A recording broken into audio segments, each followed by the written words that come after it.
আমি হলাম স্কুল আর আমি হলাম কলেজ। তো তোমরা যারা স্কুলে পড়ো তারা লাইক এবং সাবস্ক্রাইব করে তোমাদের স্কুলের নামটা কমেন্টে লিখে দাও। আর তোমরা যারা কলেজে পড়ো তারাও লাইক এবং সাবস্ক্রাইব করে কমেন্টে কলেজের নামটা লিখে দাও।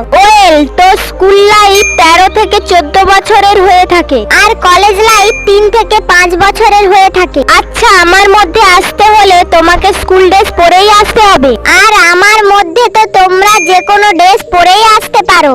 আচ্ছা, আমার এখানে আসার এবং যাওয়ার নির্দিষ্ট টাইম ফিক্স থাকে, আর তোমার? আরে আমার এখানে তো যখন ইচ্ছা তখনই আসতে পারবে। আমার মধ্যে তো বিভিন্ন রুলস এবং ডিসিপ্লিন থাকে, আর তোমার? আরে ভাই, আমার মধ্যেও অনেক রুলস এবং ডিসিপ্লিন থাকে, কিন্তু কেউ ফলোই করে না। আমার মধ্যে তোমরা কোনো ভুল করলে শাস্তি পেতে হবে, কিন্তু আমার মধ্যে তো এসব কিছুই করা হয় না।